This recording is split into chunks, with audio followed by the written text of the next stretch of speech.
আষাঢ় মাস, রথযাত্রা আজ। তাই বাড়িতে কাঁঠাল আসবে না, তাই কি হয়? এই সাইজের কাঁঠাল, যার দাম ৮০ টাকা। এখন এই কাঁঠালটা ভেঙে দেখা হবে যে এর ভেতর থেকে কি বেরোয়, ভালো না খারাপ। এখনো আঠা ঝরছে। দোকানদার বলল গাছ পাকা, অর্থাৎ গাছেই পেকে গেছে। ছুরি দিয়ে প্রথমে একটুখানি কেটে একটু ফাঁক করে নিয়ে তার ভেতরে দেখা যাচ্ছে হলুদ রঙের কাঁঠালের কোয়া। আর একটু ক্লিয়ার না করলে বোঝা যাবে না যে ভেতরে ঠিকঠাক বস্তু আছে কি না।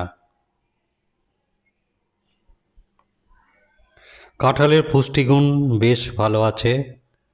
বছরে আষাঢ় শ্রাবণ মাস কাঁঠাল ভালো পাওয়া যায়, আর এই সময় প্রত্যেকের খাওয়া উচিত এই লোভনীয় ফলটি। তো ভেতর থেকে যে কোয়া বেরোচ্ছে সেটা বেশ ভালো এবং খাজা। খুব সুন্দর খাজা কোয়া।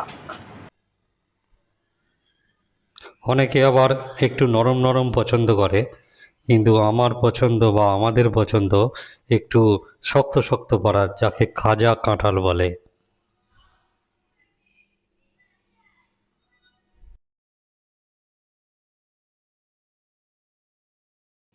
আরও ভেতরে অনেক কোয়া আছে।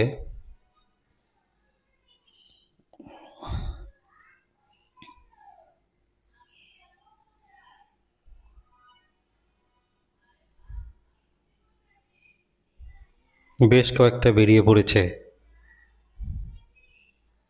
একটা একটা করে, অর্থাৎ কেউ কারোর সঙ্গে লেগে যাচ্ছে না।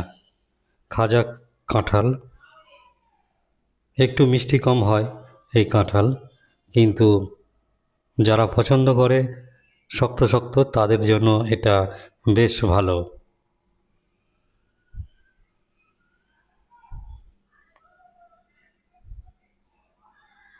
অনেকগুলো বার করে নেওয়া হয়েছে, এই যে প্রায় 15টা মতো। আর প্রয়োজন নেই এই মুহূর্তে সকালবেলা, আবার বিকেলে